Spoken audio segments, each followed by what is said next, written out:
बवाली के अरे साफ को दे धनिया दुनाली के मर्डर करे के छैए गो बवाली के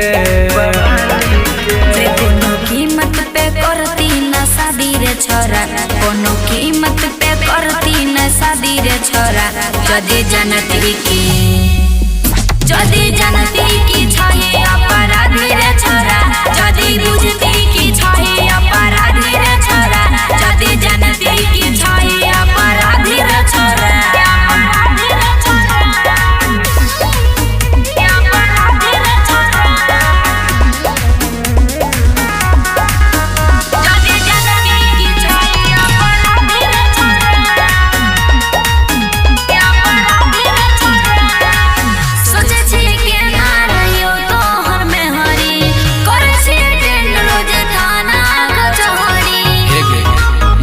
तोरा सतिया के कट्टा चलते कट्टा कलम के जगह धरले हथियार गे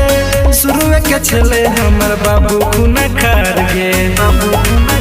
चल देला पहिन के रोज खादी रे छोरा चल देला पहिन के रोज खादी रे छोरा जदी बुझतो की छहे अपराधी रे छोरा जदी जानतो की छहे अपराधी रे छोरा जदी बुझतो की छहे अपराधी रे छोरा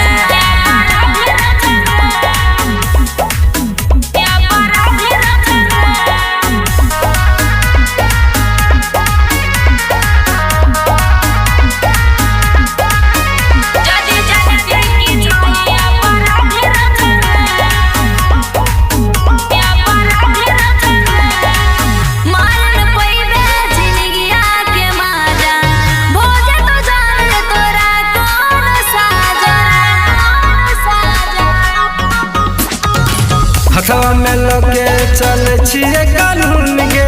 कियो ने गवाह देते करबे केतना खून गे लले बिट्टू कराइन से आजादी रे छोरा लले बिट्टू कराइन से आजादी रे छोरा जदी बुझती की जदी बुझती की छहे